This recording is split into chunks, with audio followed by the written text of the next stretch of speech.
Well, we started with DPS trying to change from another solution years ago where we used Badger remotes and a Badger 481 Minimaster, and DPS came up with a solution.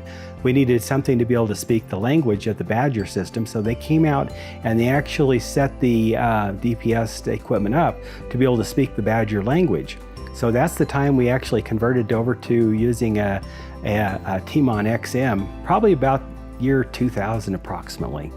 And we've been using DPS Telecom's alarm equipment ever since then.